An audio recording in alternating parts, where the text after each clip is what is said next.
Hello Year 4, welcome back. Well, who do you think has just leapt across the stage and flung themselves in front of the weasel's sword? Any ideas? Let's read and see if we can find out. Chapter 61. Pip rolled aside, surprised to find himself alive, but not waiting to find out how or why. He scrambled across the stage, grabbed his knife, and turned around to see who had saved him. He thought it must have been Miranda, but the inert shape curled at Weasel's feet was definitely a man, not a bear. George Stone had taken the full force of the blow. For the second time in his life, Pip owed his existence to his father. The weasel stepped over the body and strode forward. Pip stood very still. Holding his knife with a firm grip, he waited for his enemy. Now he was no longer nervous. He felt completely calm. He knew what his father had done, sacrificed his life to save his sons. Now Pip was ready to repay the debt. Until this moment, Pip had merely been struggling to save his own life. He hadn't wanted to murder anyone. If he'd been given the opportunity to run away with Miranda rather than fight, he would have taken it immediately. Things were different now. He wasn't fighting for himself, and he no longer cared whether he lived or died. That made him very dangerous. A strange kind of confidence filled him, unlike anything that he'd ever felt before, pushing aside pain, fear, or any other emotion which might have caused him to hesitate. He knew exactly what he wanted to do, and he was determined to do it. Nothing was going to stop him. The weasel wasn't conscious that anything was different. He was simply impatient for the fight to be over. He'd had enough. Striding across the stage, he thrust his sword through the air and lunged at full length. Pip jumped to the right, avoiding the blade. The weasel lunged again, and Pip jumped to the left. The weasel lunged once more, but Pip was too quick for him, dodging backwards. For the third time, the sword missed him. It shouldn't have happened like this. A grown man versus a skinny boy, an experienced killer versus a child, a sword versus a knife. No one would put money on that.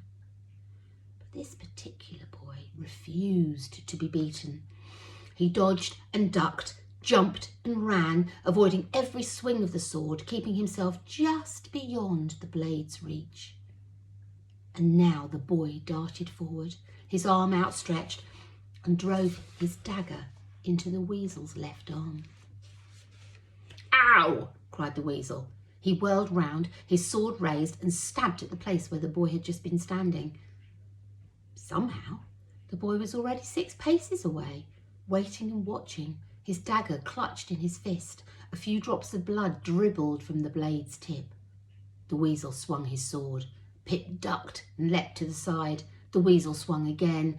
This time the sword clipped Pip's shoulder, knocking him off balance. The blow hurt, but Pip didn't notice it. Pain seemed to have lost its ability to affect him. He felt calm and oddly relaxed, as if he was sitting in the audience, observing his own predicament, rather than standing on the stage experiencing it. He straightened up again and faced his enemy. The weasel was already stepping forward, gripping his sword with both hands, preparing to deliver the final blow. In one swift, sudden movement, he twirled his sword through the air and brought the blade crashing down on the top of Pip's head, right between his eyes, slicing his skull in half.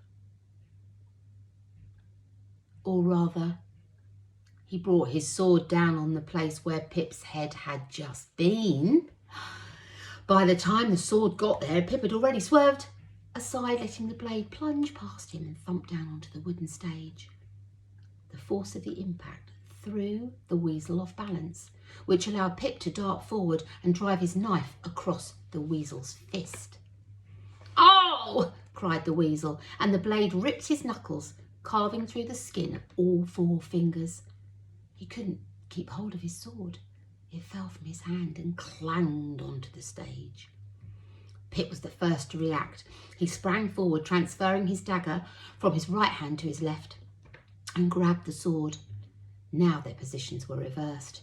Pip held a sword and a dagger. The weasel had nothing. No, not nothing. Like all the best warriors, he kept one weapon in reserve. He reached into his belt and pulled out a long, slim knife with a serrated blade. They wove around the stage, watching one another. The weasel knew he had to make a choice: fight or flee. He chose to fight. Grasping the knife in his right hand, he ran forward, screaming at the top of his voice. The weasel was a big man. He had mad eyes. Confronted by him, most people would have turned and run. Not Pip. He stepped to one side, avoiding the knife, then drove his sword into the middle of the weasel's chest. The weasel stumbled to a standstill. He blinked and looked down at his shirt with an expression of astonishment. Where had that sword come from? Why was it sticking out of his middle? And gripping the blade with both hands, he tugged, but the sword didn't budge. Blood frothed through his fingers. The weasel dropped to his knees, swaying gently from side to side, then toppled backwards and lay on the stage, staring at the sky. When people died in plays, they usually spoke a few final words, asking forgiveness for their bad deeds or begging to be remembered kindly by those who survived them. The weasel didn't do any of that.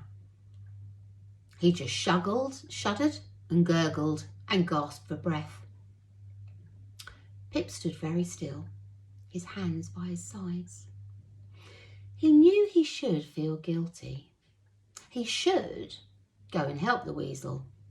Even if the dying man was beyond help, he should offer him some comfort in his last moments on earth.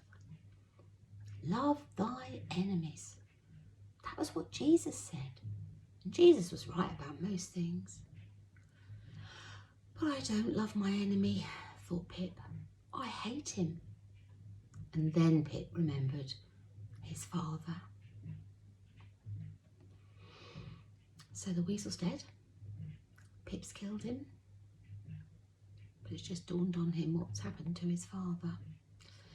Listen to the next chapter to find out what happens next. Bye for now, Year 4.